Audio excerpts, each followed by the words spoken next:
Please don't black out. Okay.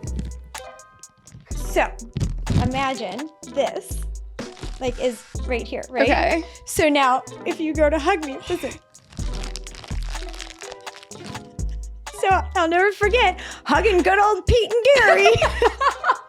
It was like this. I hope this gets back to Pete and Gary I somehow. really do too. Like maybe their daughters are listening.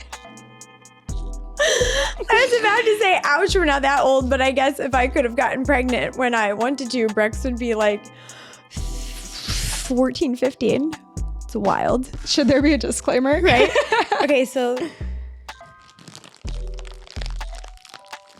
could you imagine if you were like gonna get it on or something and it was like What? You're like, my bra cannot come off. it'd be like pop. That's where I thought you were going with that. No, because I was a good girl when I was a sophomore, okay? Didn't go past the hug. Just the hug. Just the hug. Actually, that's a whole nother story, but. Hello, everyone. Welcome to episode 3 of Certified Oversharer. I'm your host, Samantha Busch, and today I have with me Darby, aka, as my kids like to call her, Darbo. You might know Darby. You've seen her all over Shop Samantha Busch social feed. She runs the store, runs my social media. I have to give her all the credit. Most of the funny videos you see of Kyle and I are her idea. And to top Darbo off, she is a whopping 23 and keeps me young. I'm 24 now. Oh, yeah. It's okay. It just happened. Are you going to yell at me for doing the millennial tuck? No, we talked about this. I almost wore that exact outfit. But you would have like worn it cooler. I like fine. the boxy tee. So like, am I supposed to untuck this? No, keep it tucked. Okay. So Darby's the one that I call all the time when I'm like, is this still in? Like, I don't know how to wear my socks to the gym, things like that. So Darby keeps me young, and she's here today because I also feel like we work together, but you're also my sounding board for all things. So Darby's going to come on. I am a podcast pro now doing 2 of these, and we have already decided to change the format. I realized I like to talk a lot more than maybe listen. So we're going to do some of these one-off episodes where it's just kind of, I don't know, shooting the shit and talking about topics that are relevant that I want to get off my chest. And then we'll also have guests on. So ready to roll? Yeah, it's going to be fun.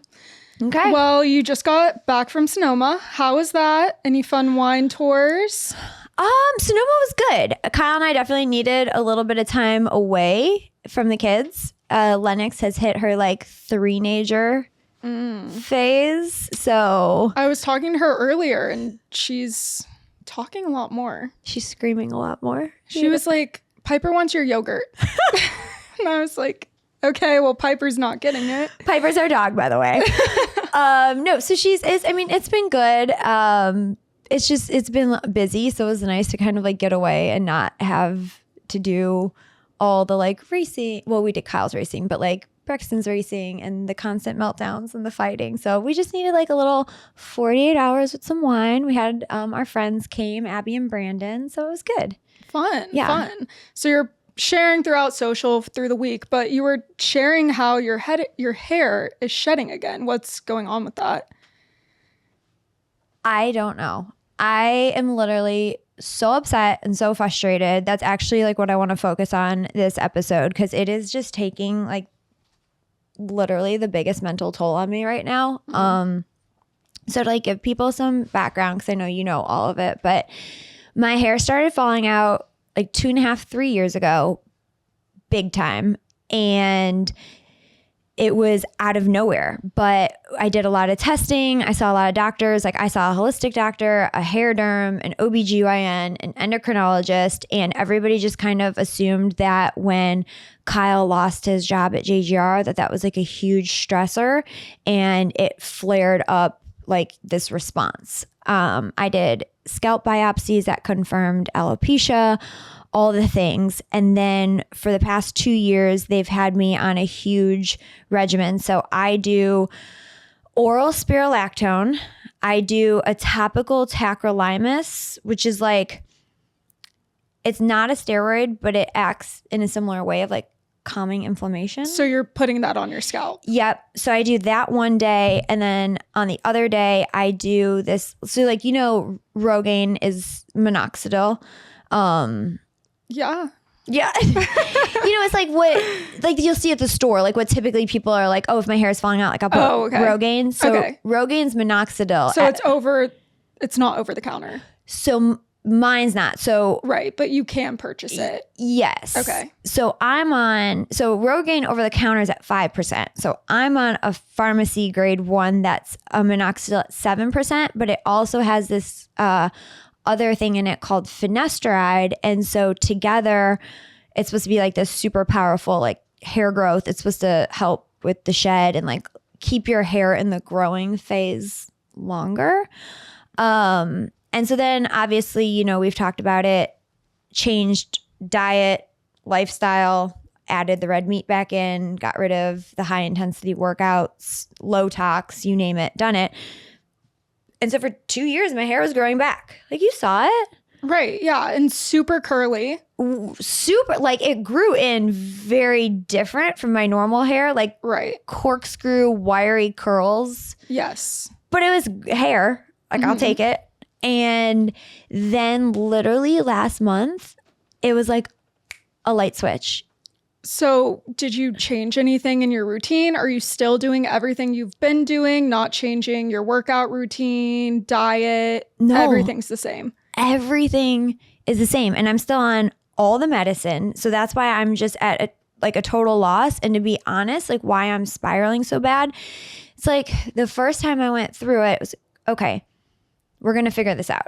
And then finally got this protocol and we did figure it out, you know? And so now what I keep telling Kyle, I'm like, okay, but I'm on all the like high powered medicine.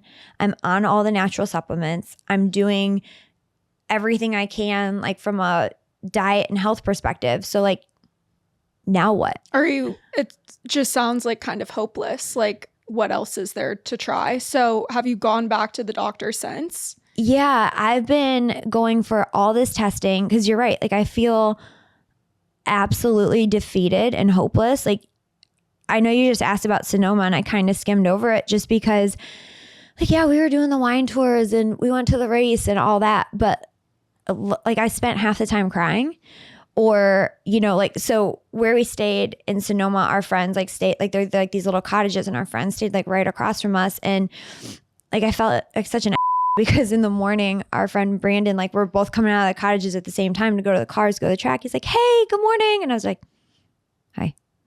He's like, you all right? I'm like, no. And I'm like saying like 2 words. And I'm like, I'm going to cry. And like just got in the car on the whole way to the track and just bawled because it's like, what am I going to do at this point? But I reached back out to my hair derm. I went and saw her right before in Mexico, and she did steroid injections in my scalp because my scalp isn't itchy or flaky, but it feels like there's like red ants in there. Oh, ow. Yeah, it's just like this super like irritation most of the day. And so the steroids like helped a little bit. And then they gave me a full blown topical steroid to take home called, I have to look at the box, but like Cleo, I don't know. Is it stronger than what you were on before? Yes. Yeah.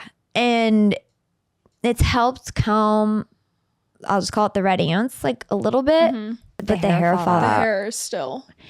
It's coming out so much more. And the first time I went through hair loss, I had sew-in extensions, like what do you call those? Hand tieds. Okay. I had hand tied extensions in. And so I just kept telling myself the whole time, like that all the hair was on the floor. I'm like, oh, it's just my extensions. It's my extensions. But right. So how do you know, I guess, because hair shedding is normal to an extent. How do you know when you're shedding too much before it's almost like too late and then you're finding bald spots and stuff like that? Right. So my hair derm said it's normal for people to lose like 50 to 100 hairs a day. And obviously like someone like you who has like really thick hair, like you'll probably lose more because you just have more hair.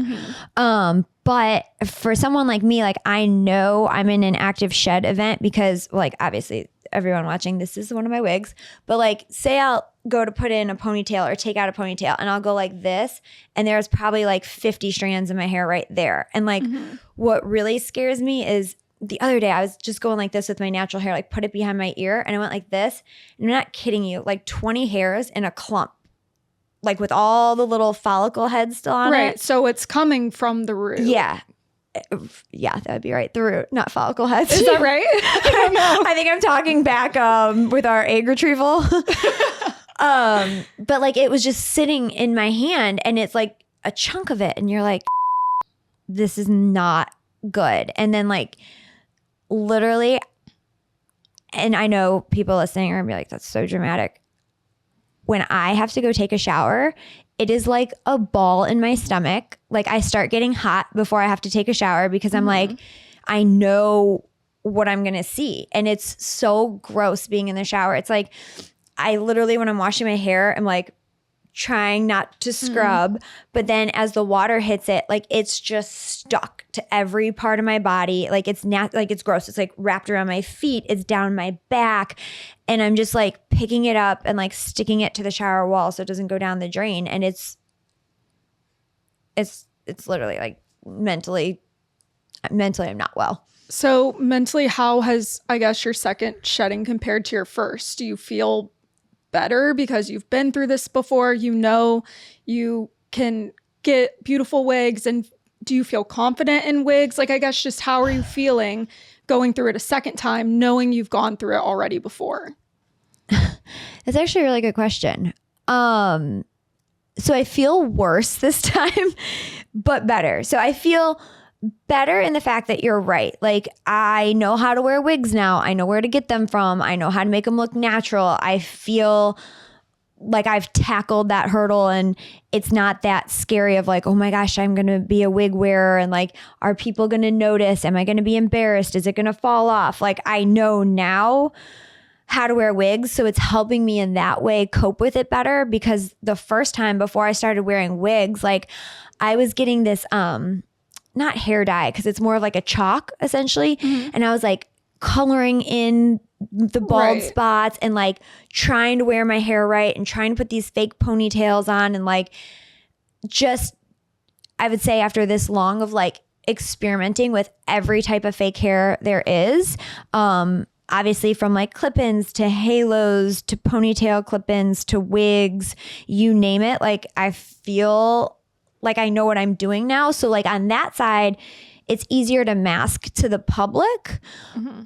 But on the like internal side, it's worse because I'm like, okay, if none of the medicine's working and the doctors are saying like, there's really nothing else we can give you, then what? And then a new part of me is like, is there something seriously wrong with me? You know, like underlying that's causing this. Right. And then of course you Google or chat and it's like, oh, like, do I have something like big, you know? Right. Because anytime you Google or chat something, you're dead already. Yeah, exactly. I've had cancer 3 times. Right. According to Google. Right. Everything is like, it could be, it's never just like, oh, it's this benign thing that you should check, or like, oh, if you take this vitamin. Why do they give you the worst possible scenario? Right. It's very scary. Like you need a prompt chat, like nice answers only. I didn't think about that. You know, because I bought the upgraded chat. Oh. Yeah. So last night, it was like 2 a.m. I uploaded all of my labs. So that's the thing. And I'll get into that. I've gone for like more testing. And I uploaded all my labs to chat yesterday. And I was like, because did you get them back before your doctor like commented on them? No, my doctor already did. Oh, okay. You know how that's a thing now? Like you'll get your labs back before your doctor goes and writes notes. No. Yeah. If you get like blood drawn or whatever, they'll send you, like your lab will send you your results sometimes before your doctor comments on it. I have like a bunch of different eyes on it. And everybody's like, okay, so let me back up. So what I've done so far is I went back to my hair derm and they did some like basic testing. Like they typically test, I think it's like vitamin D, iron, and thyroid. So that was all normal. So then I started with a new holistic doctor that people were raving about because and I think we should have her on.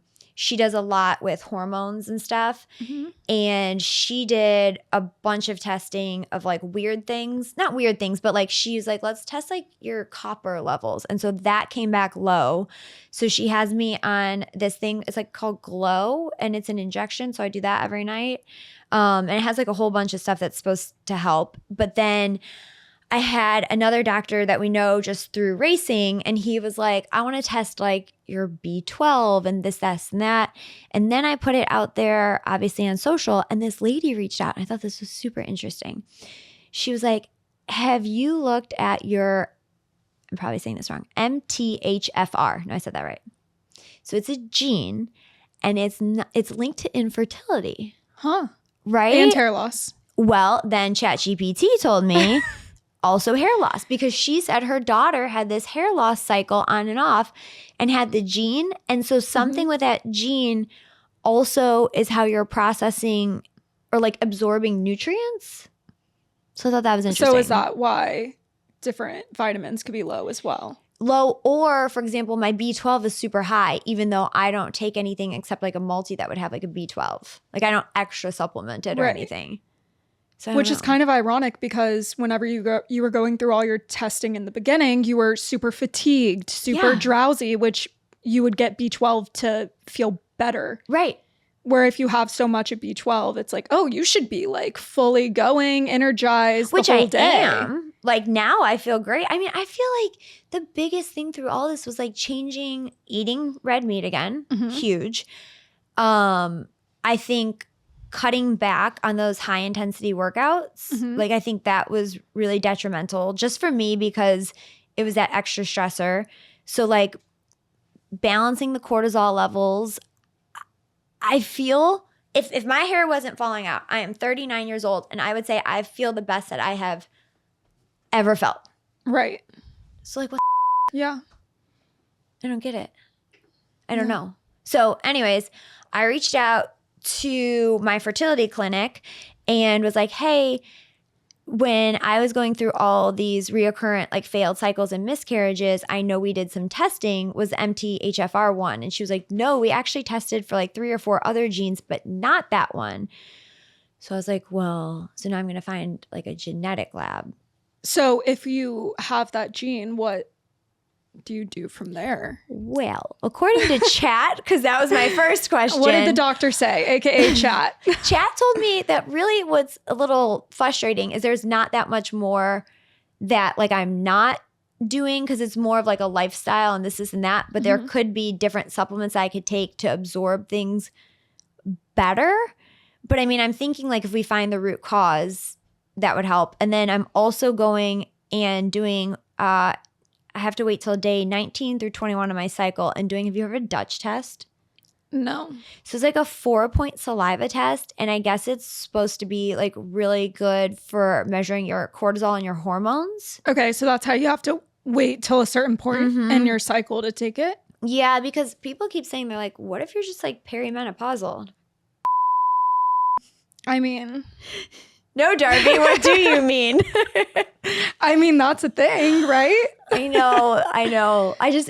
You'll see one day when you hit this age, you're like, I'm not that old. Like, I still feel as young as you most days. That's good. I'm like kind of scared to get older. I think. Not that you're old. No, it's fine. I am much older than you. It's fine. But I think like, you learn and you feel your best as you get older, because I think, when you're young, you feel great all the time. So you don't really have to like try. But as you get older, you have to try harder to feel good. And find like what works for you. Like you were saying, the HIIT workouts, like you used to love HIIT workouts and would do them all the time. Yeah, I was a spin instructor. And then it just like stopped. Wait, fun. I was. I'm in my spin era. I know. So did I ever tell you this? I taught at Purdue, and my class had like a wait list because I was scared. Like dirty motivational. I'm so scared. So in my spin class, we had so much fun. It would be like, okay, if you didn't get laid this weekend, you are on a 2-minute sprint and go. And then it was like, you would get punished. Yeah. And it was like, if you did shots this weekend, like we're doing, like the up downs. So it's like a bingo card. Yes. And so it was so fun. It was like a small class and it was really fun because it was actually guys and girls and everybody, you'd be like pushing each other and be like, oh, you didn't get laid this weekend? Like, you suck, boo. Keep riding like harder. Like, it was so fun. I was not in a era or anything. I just taught a really good class. I promise. You gave the people what they wanted. Your class had a wait list. So I did. I gave the crowd what they wanted. Good. It was so much fun. And it was just like, if you did this or you did that. And so, yeah, it ended up just being, and it was like, it was actually great because it was like a later ride. I think we would ride like at 6 p.m. and then everybody would like go back, shower, get ready, and then go out. Because it was like a Thursday night. Make sure they didn't have to do extra sprints the next class. Seriously, that's what we did. It was so fun. But yeah, so anyways, I was like big into like lots of cardio and all that. And now I do strength and my hair is still just coming out in chunks. Let's be honest, some of my best stories start with, so I had a drink, and spiral from there, which is exactly why Big Rack Spirits feels like the unofficial sponsor of every unfiltered moment on this podcast. Whether it's the East Coast Cooler, Trailblazing Tangerine, or Rosie's Pink Lemonade, they make flavored vodka that goes down easier than your latest situationship. It's all natural, super smooth, and honestly, dangerous in the best way. No fake flavors, no mixers needed. Just pour, sip, and overshare. And maybe cry, obnoxiously laugh, definitely regret saying it all out loud. But hey, at least it was entertaining. Oh, and they're not just out here making delicious chaos in a bottle. Big Rack gives back too. Military charities, breast cancer foundations, real impact with every pour. So if you're gonna tell on yourself, you might as well do it with a drink that's worth it. Must be 21 or older. Please drink responsibly. So you mentioned wearing wigs recently. You went to New Jersey, had an awesome experience. Yes. Oh. Is this one of your wigs? No, they still have them right now. Okay, so shout out to Eva and Chloe's salon. I love you ladies there. A lot of people ask me about wigs, and here's why I would recommend going there. First of all, they're in Jersey. So we were in like a full Jewish community. And I say that because I learned that in the Jewish community, when you get married, your hair is like reserved for your husband. So like only he can see it. So everybody there wears wigs. Everybody. Like I've never felt so at home because usually when I go out, I'm worried that people are like, oh, is that a wig? Like, so do you feel like self-conscious going out wearing wigs, or are you confident in them now? Both. I think I am pretty confident in them. Like right now, I feel totally fine in it. But like, I'll give you a couple examples. When I was at one of my SSB pop-ups at the track, this lady gave me a hug and it was so sweet. But when she hugged me, I had my longer wig on and she pulled down and the whole front of my wig went back. And I was like, and there was a whole line of people and I was like, oh, and I was like tugging at it and like embarrassed. Yeah. You know? Or the other day at the track, it was like super duper windy, and not that my wig could ever fall off, but I was like, oh my gosh, what if this blew off? Like it was like during the anthem and I was like, that would be mortifying to be on live television and just have like my wig go like whomp. Stop, but like good views. Stop, but I'd go but viral. Like, we would clip that and post it. Spoken like a true social media manager. I'm like, not saying I want that to happen, but maybe. There's always an area to make some content. Right? Or like sometimes since people know that I wear wigs, like I'll catch them when they're talking to me and they'll be like, yeah. Just like staring. And but you yourself, like in your wigs, feel confident. Yeah, I feel and you like them. You like doing different hairstyles. Recently, you did the long hair with the bangs. Yeah. So many people love that. I love the bangs. Yeah. Because I've always wanted bangs, but my hair is too curly to ever have bangs. No, like I do feel confident. I feel like my best self in my wigs. And these girls at Jersey, it was wild because I've gone to a couple different places for wigs and I feel like I've found good wigs, but these were like next level. And I was asking them, I'm like, why are your wigs so different? Like the cap is lighter, the hair looks more real. It literally looks like it's like growing out of my head. I'll do another one, guys, and come in like close on the camera when it gets back. But they said, they're like, our great grandmas wore wigs. Our grandmas wore wigs. Our moms wore wigs. We've grown up in wig shops. Like we know how to work on them, how to style them, how to make them. And they even took wigs that I had, like when I first started wearing wigs, because they are an investment. And at first I was like, well, surely I'm not really going to have to wear wigs. And so like I didn't get the super duper maybe quality ones as much. And so they took those and they like took out wefts and cut it and styled it and made them look like brand new. Wow. So they can do anything. Any hairstyle, length. Yeah, like I went in and I was like, because I have like some longer wigs and stuff, and now I want to go back and get another long wig because now I'm like obsessed with their wigs. But I was like, I want to look like Rachel from Friends. Remember? Yes, like yes. That 90s. The 90s. Flipped up, layered. I was like, just give me something like different. It reminds me, of that trend that you showed me, like the old money. Yeah, I was like. And like Bob Summer is a thing this summer. You know what? In Sonoma, there was this girl, and it made me want to take my short wig and cut it. She came to the pool, and her hair was like even almost shorter than her chin, and then she flipped it up. It was so like what I imagine a French girl would look like. Yeah. It was really cool. See, I love that. I could never do my hair short. Don't ever touch your hair. It's beautiful. I can't. It's like you said, like super curly. You can't do short. No. But I envy the girls that have the really cute, like bob. It's so cute. Like, it looks so cute. Like, I wanted her just to like be standing next to the Eiffel Tower. That's all I like kept thinking of. Like, she reminded me of like you just would have to see it. She was so adorable. No, I see it. I'm picturing it. You know exactly what I'm saying. But I will say too, like just looking at your hair, like right now, it's so going through hair loss. Again, this is going to sound dramatic. It reminds me of going through infertility. Like when you're going through infertility, you spot everybody that's pregnant and you're like, I want that so bad. And then when you're going through hair loss, you look at everybody and you're like, they have such nice hair. They have such nice hair. Right. I want their hair. It's just like, yeah, it's sad.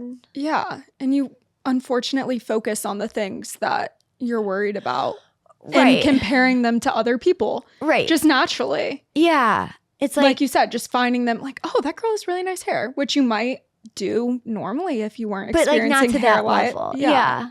It's like, oh, so I don't know. I don't know what to do from here. I think more testing and I don't know. It's just, so it's like not only bothering me, I could tell it's like weighing on our family. So we were at the Chicago race and Brex and I had gone to intros and then there's not like a great place to watch it. Plus it's a shorter race. So the hotel's right across the street. So anyways, we just like walked back to the hotel. And so I don't wear my wigs if I'm at home or whatever. And so I like take my wig off and there's like a wig grip under here and it's clipped up. So anyways, I'm like taking it all off and I'm like, all right, I'm going to pack us up during the race. We've got the race on the TV. And I took out, you put your hair basically in a low pony and then you put this wig grip on and then you pin your hair up. So anyways, I went to go take out the low pony and I'm not kidding you. It was probably like just like a pile of hair. And Brexton just like panicked. He was like, Mom, what's happening? Are you okay? Like he thinks like he's worried something's really wrong. You know what I mean? And so he got really just like overwhelmed by it. And it really made me aware of like, I have to be aware of like not taking down my hair in front of him because I didn't think it was a thing for him, but it is. Like, so what do you do in that moment to like console him kind of, or like reassure him? Right. So I think he thinks I'm sick. And I keep just telling him, like, he's like, well, you keep going to the doctor. You're taking all this stuff. Like, why? And he wants an answer. And I just keep telling him, I'm like, buddy, I don't know. Like, we're just going to still keep praying about it. Mom's going to still get tested. But like, I feel fine. I'm here for you. Like, you don't have to worry about this. And I was like, so I was like, just pretend you didn't even see it. Like, mom's good. And then like, we just kind of chilled and I cuddled him and watched the race. But I'm like, yeah. So are you going to like look into other scans for stuff that necessarily doesn't pertain to hair loss? Yeah. Like, are you afraid of that as well? No, I'm an answer person. Like, I'm a type A. Like, I'd rather know if something's wrong. Right. So I did read up. There's like this new thing. Well, I don't know if it's new, but I just found it. It's basically like an MRI, but a safer version of an MRI, and it's a full body scan. So like head to toe. So it's like these different clinics. I think there's like 10 or 15 of them around the country. And my thought is, I'm like, what if there's like a small, like, I'm not gonna say tumor because it could be benign, but like sitting on a gland, or I don't know. I don't know at this point. Like, I'm grasping at straws, but I'm like, if the technology's out there, I should probably do it, if you have right? access to it. Yeah. Which that's one thing. And I do like remind myself of a lot. I'm like, okay, I'm blessed to be able to get testing. I'm blessed to be able to wear wigs. Like I try to keep my mind in check that way. You know what I mean? Because I'm like, I know that's not the case for everyone. And so like I have to look at that positive too. And then like I want to use this platform to help normalize hair loss and to help get that information out to people, because what's crazy, I mean, you see my DMs, you're in them too. The amount of women. Yeah, I see your DMs, people. I know you're referring to the creepy guys who ask about ticklish feet. It's weird. We're never going to answer you back. I see your questions. I will be deleting them. and blocking you. We're not answering those. We are not in our OnlyFans foot fetish era yet. That is when Kyle retires, our backup plan. But you're getting DMs. Yeah. So there's so many women. It's been super helpful. But to answer some people's questions with DMs, yes, I've tried every over-the-counter spray, topical, all of that. And then I think we can probably get into what most of the DMs have been lately is breast implant illness. Yeah. Let's talk about it.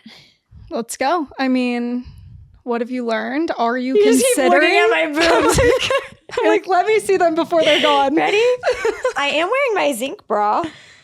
I thought we said no bras. No, this is zinc with no underwire. No, but I told you like bras aren't a thing anymore. But they're the bras I gave you because the first ones I ordered didn't fit. Right. They're the Thanks. Hey girl, I might be back in your boat soon enough, okay? No, these are those hoo-ha bra. They're like zinc. Hoo-ha? I gave them to you. Did you? I know what you're them? talking about. I did not know they were called that. Okay, so they're called hoo-ha. I have the underwear on too. Like, shout out. Would you like to sponsor my episode 3 podcast? The underwear makes sense. Yeah, so it's like zinc lined. I don't know why I need zinc on my private parts, but it came up on my algorithm and I was like, sure, maybe it'll make my hair grow. Maybe. I don't know. So I'm wearing a bra, but it's like a t-shirt. Okay. So yes, implants. All right, I'm gonna give everybody a story because everybody wants to know all. That's half your comments. Half my comments are about my boobs. Yeah. All right, guys. So I grew up in an Italian family, and I'm gonna start the story like this because everybody, even like I think at 13, my cousins had anywhere between C and like past double D boobs. My aunts, my mom, everybody. And then there was me, a triple A. Didn't even need this bra. And not to say like my family did it intentionally by any means, but it was like very obvious that I had no boobs and everybody else in my family did, right?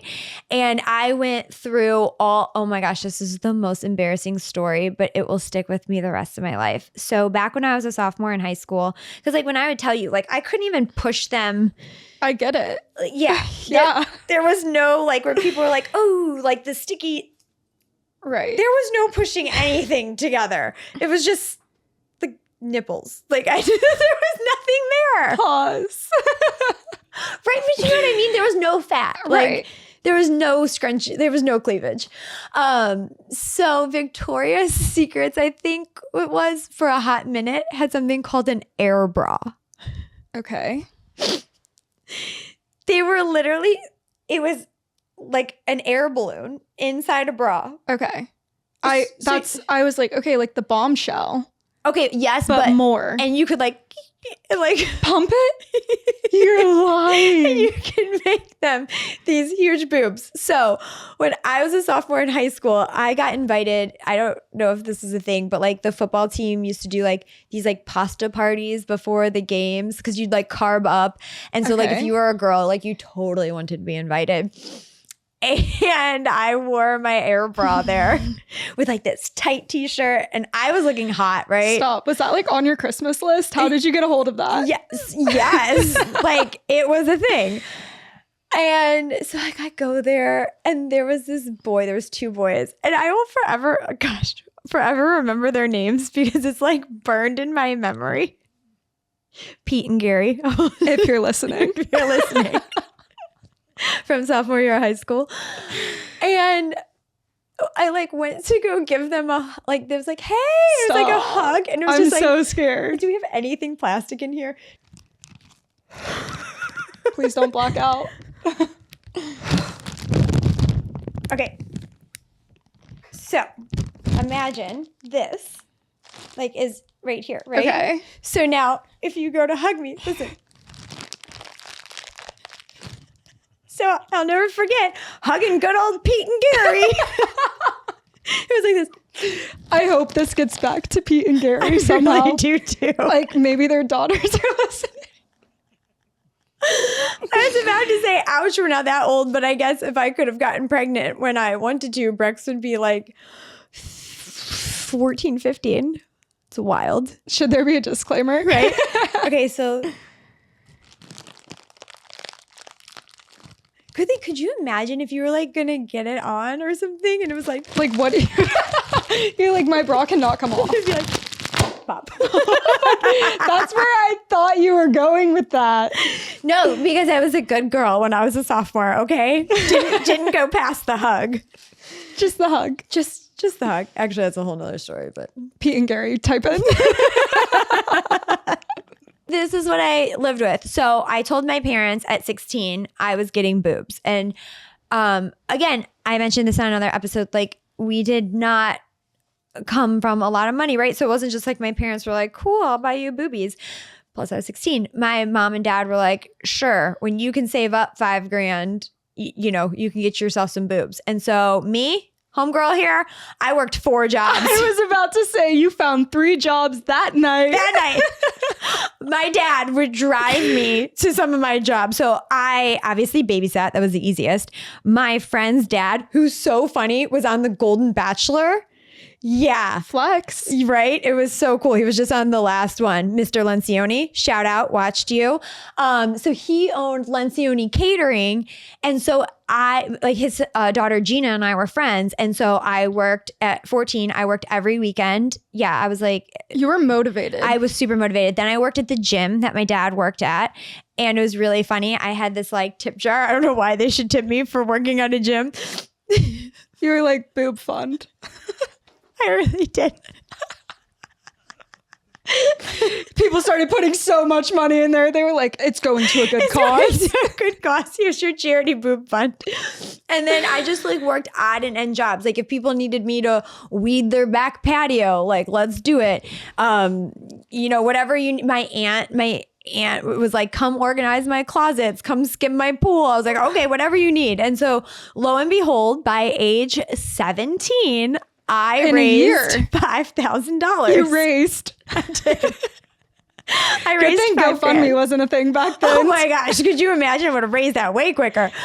So I had $5,000 and I'll never forget. I asked my parents to go out to dinner because I had talked to my mom about it.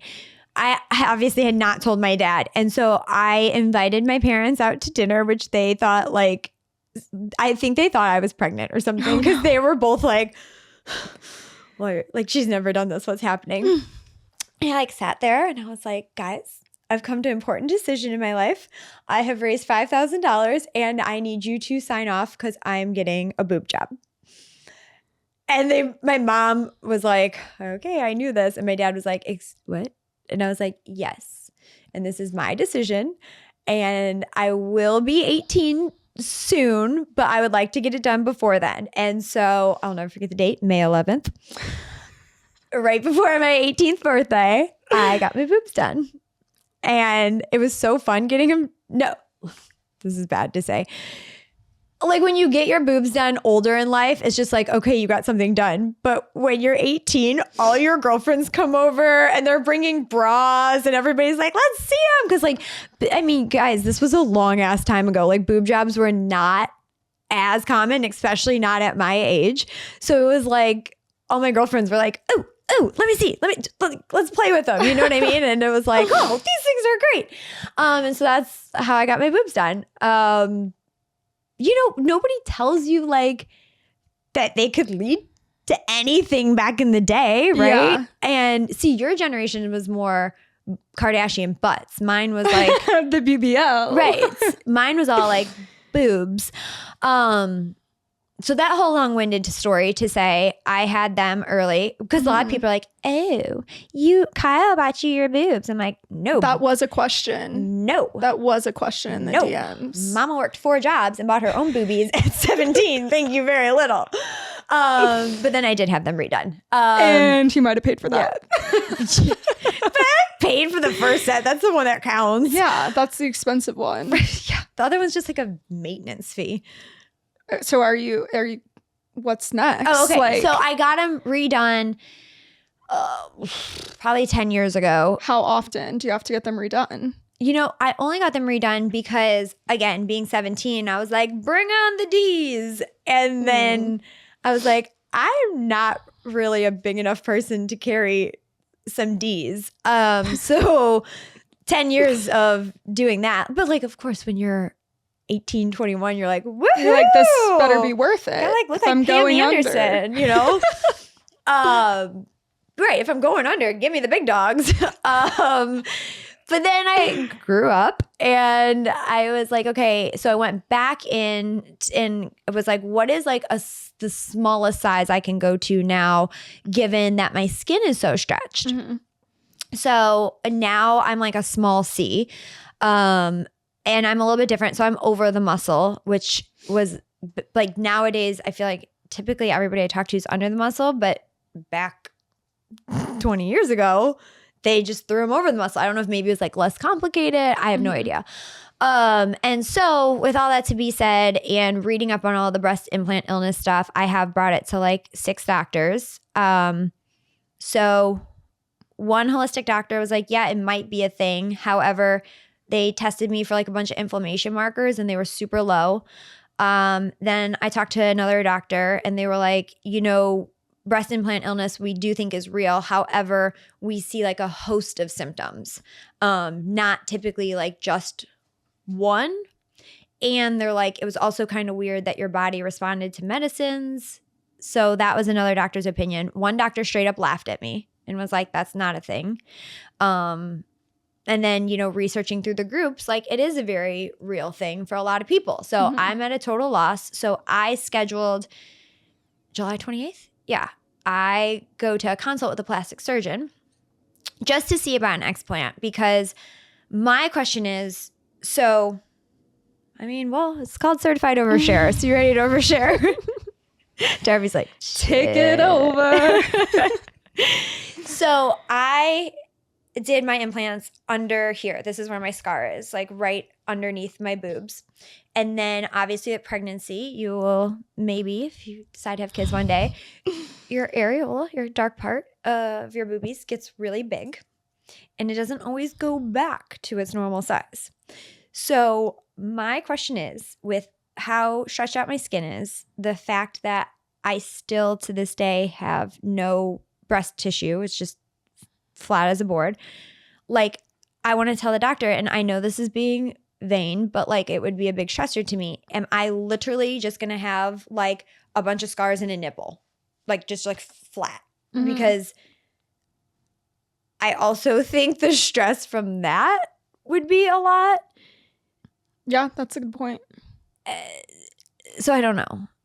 Yeah. I don't know. I did read online that they do like a little rinse and repeat. So like I'm like, yeah, is that something like take these implants out? Implants probably have come a long way in 10 years. Do they like go in that cavity and like, I don't know, can you like disinfect it? I don't know. Right. I don't know. But you're going for a consultation to see your options. I'm going to see my options. But like one thing I know, which is nice about being over instead of under. So a lot of times if your body's like rejecting it, it forms this like hard capsule around them. Well, like mine are right here. Like I could tell they're not hard. So I'm like I think if there was a test that was like, yes, you have breast implant illness, it would, and if you take them out, the hair loss will stop. If it was definitive, it'd be like, yeah, let's do it. We'll figure it out. But I'm like, I don't really want to take them out and have like all these scars and nothing and be super self-conscious and then still lose all my hair and be like, well, now I'm self-conscious in two things. You know what I mean? That made me think of like the TikTok trend where it's like, double homicide. It's true though. So we're shooting with a single. Should we film that next time? Content idea. I don't know. I'm just going to like hear them out. Yeah. Well, it'll be interesting to hear what they have to say. You'll have to come back and share. Like part of me is like, please just be in perimenopause. I think I can handle that a lot better. Right? Just don't take my boobs. Please. I love them. Like, I know that's really vain to say, but. Well, you got them done for a reason. I did. And I feel good with them. And I don't know. I think it would be like very jarring to not. And I also just like when you have babies, like things happen and like it would be like a dark pancake with some nipples and some scars. And I just don't know like if I'm ready for that. And then my hair is going to fall out. And I already literally, I can show you this. This is my husband. So I sent Kyle this text yesterday because I had to take a shower after I came back from Brexton's race and all my hair fell out. And he's in Atlanta with Brexton, and I just was like having a meltdown. And I was like, are you going to want to have sex with me if I lose all my hair? Because like I feel very self-conscious about this. Guys, by the way, Darby, sometimes Darby's the one who had to hear about Kyle's helicopter and get that video. So I am the infamous, not infamous. That too.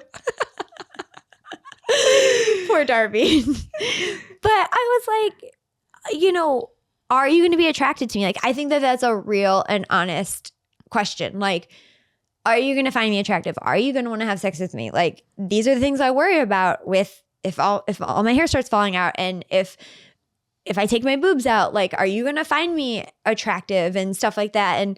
And I just was like spiraling, you know, because then you're like, what's it going to do to our marriage? And of course he's like, I love you. I don't care what you look like. And I'm like, well, you have to say that, right?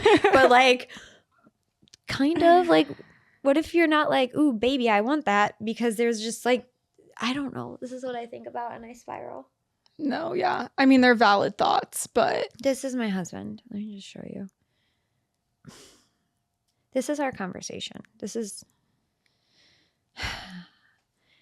So I just showered, lost all my hair, feeling really upset. Sexy, want to see you in the shower. My hair is all over. This is not sexy. I would still hit it. So why are you worried? Like, you didn't even have to beg him. He just put it out there. So I said, LOL, thanks. I'll screenshot this for when my hair is all gone and hold you to it. And then he sends me a naughty gift of people making out naked. This is our. It sounds like you have nothing to be worried about. I'd still hit that. Like the slang. I know. And me, I will screenshot that and hold you to it so you will do me. I will blackmail you with this later. You will do it me still, no matter what. So like I said, I am in Samantha's DMs and I posted a Q&A box on Certified Oversharer Instagram. Shameless plug, go follow.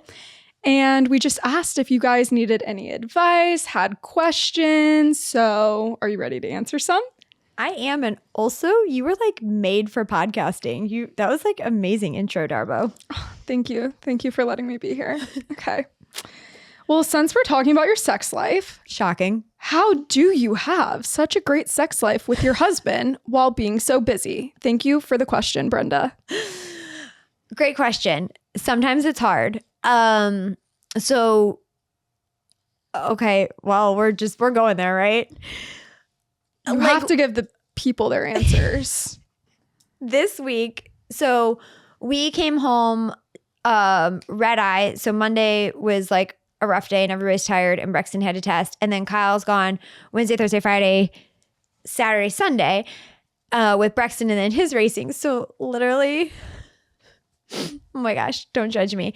So we have a sitter and she's at the house and she was going to take her yesterday to karate. And usually Brexton stays home and I'll do like some homeschool with him during that time, whatever.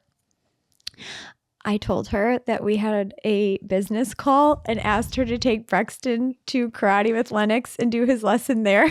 We have a business meeting. We did. It was a meeting. And so we literally sent our kids out of the house for an hour. So sometimes you got to schedule it. Sometimes you have to schedule it. But we were like, yeah, so we have this really important business call and we need it really quiet in the house. So like both kids have to go. And yeah, no, our business meeting was we had sex. So yep, sometimes you got to schedule it. You answered 2 in 1. I left this part out, but it did ask when was the last time. And you just went ahead and took it there yourself. Yeah, so I could have left it in. Yeah. Yeah. So I think sometimes when you're busy, you do like, regardless if it's sex or your marriage, if you're busy, I literally say you have to make it a priority or else it'll just always fall to the back burner. So that's one thing. And then like we do take trips just ourselves so that, you know, we can have us time because that is the thing. It's fine. Like Lennox is still in a crib. Yeah, I know she's 3, but she loves her cribs. I'm not going to change it. It's working for us. So like when I put her down at night, like she can't get out. I know that. But Brexton, he likes to like roam the house and you're like, man, womp womp. So you're kind of like stuck to one place. So like you have to make time and go away like just yourselves or send your kids away for an hour during the day. Okay, good advice. Second question from Kayla. How do you handle mom guilt? Oh my gosh. I struggle with mom guilt so bad. Like we were in Sonoma and we were doing a wine tasting with our friends and it was great. But I was like, damn, like what if I'm missing this that Lennox is doing or Brexton's doing? And it's really hard. But, or like even just podcasting today, right? Like she's at the park right now and I would love to be there. But like, I think one thing for me that I really try to do is be really intentional with time with my kids. So like, you know, putting the phone down, taking her out to the pool, taking her out to the garden. Brexton and I, like, I love this age. He'll be like, we'll go on, I don't want to call it a date because he would be mortified if I said that. But it's like, hey, let's go. He loves going to like Brookdale and we'll go to like, he loves steak. And so like, we'll go to Red Rocks and he wants steak and then we'll go to the movies, you know, and like, just him time. And so that's what Kyle and I try to do. And a lot of times we'll, even though there's only 2 of them, they have such an age difference.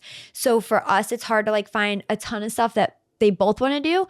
So we'll do something special at Lennox. And like there's weekends that just Lennox will come because Brexton's racing. And so we'll do something that just she wants to do. And then there's weekends that like, you know, maybe I'll just go with Brexton racing so that on the way to the race, we can stop and do something fun. So like we just switch it up a lot and make sure that we're giving the kids that special time. Like Kyle knew he's going to be gone all week. So yesterday I took Brexton to go for a walk and stuff like that. And he was like, Lennox, let's go up to your vanity. Cause she, for some reason, thinks it's the most fun to put makeup on Kyle. And so just like being super intentional. And you and I posted that thing about conversation starters the other day with your kids. And I think just like, really talking to them. And then at night, Brexton and I do a Bible study together every night. And then in the morning with Lennox, when we're eating breakfast together, we thank Jesus for things. So like she likes to thank him for like the lake and the birds and her dog and her waffles. Like, isn't that so sweet, the things that children come up with? Yeah, but like I also love that, like teaching her and him that at a young age, like they'll always have that grateful heart, and like you start your morning with Jesus. Yeah, I love that. Okay. Are there any other tips you can recommend for PCOS besides having a healthy lifestyle? Yes. So one thing that I have taken for, gosh, almost 10 years now probably is powdered, and I hope I'm saying this right, inositol.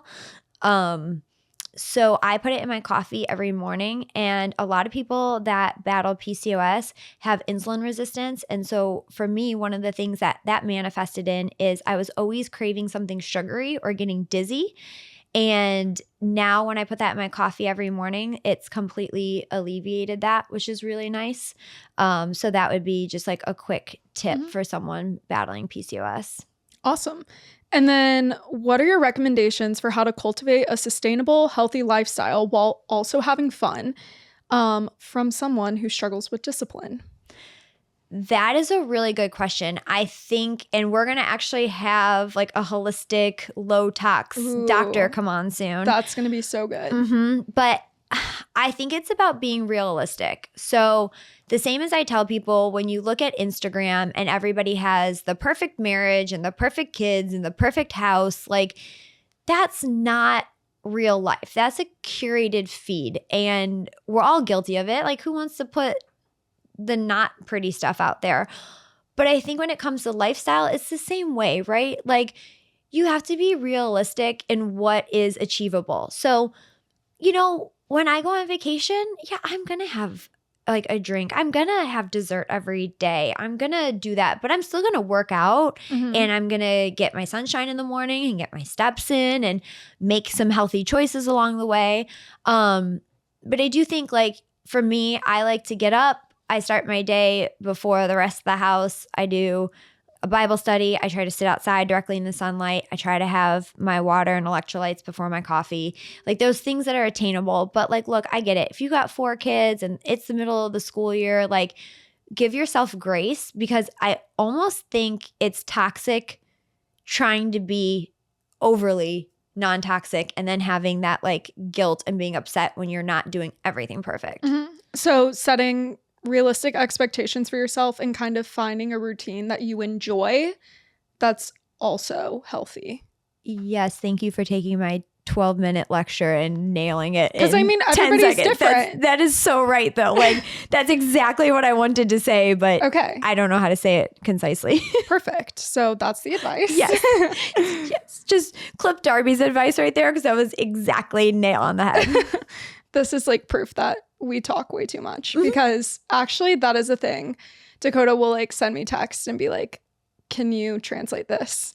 And I'm like, she's saying this and do this. Oh, my car text, my voice to text? No, just, well, you might be voice to text, but it's just like this message that if somebody read it, they would be like, and then I'm just like, she's saying this. So Dakota's our like family business manager, and most of the times when I'm texting him, I've got the kids running around or I'm driving, so I just voice to text. Yeah. And help us all, whatever that says. And literally we did film that thing. Like, once I send it, it's on you to figure out. Like, good luck. Good luck. Decode that how you want. That's all you're getting, because I'm on to the next thing. That's hilarious. Okay, one last question. So you mentioned in the pod last week your encounter at the White House. How do you keep your cool in a situation like that? Okay, so I can keep my cool in a situation because I am actually a super non-confrontational person. So I feel like when I tell stories, I'm like a badass because I say things in my head. You're like, and then I said this. And then I was like, bitch. But like, really, I'm like, oh, okay. So I am learning to have more of a voice, because I think it's fine to have a voice and to have an opinion, but to do it respectfully. So I will say, like, when I do approach people that I disagree with, I try to come from like an educational standpoint versus an opinion standpoint and be like, here's the facts related to IVF or infertility. You know, I think everybody can take a narrative and twist it how they want, but like at the end of the day, here's like the actual scientific facts. And like that's what we have to go off of. Like we can't make decisions and stuff based on like feelings all the time. Mm-hmm. But I will say that's something I'm trying to get better with is not being confrontational, because like I don't love that, but just being confident. Yeah, being confident in what you believe in and Yes. standing up for yourself and your beliefs when you need to. Yes. And then if not, I'm just like, okay, bye.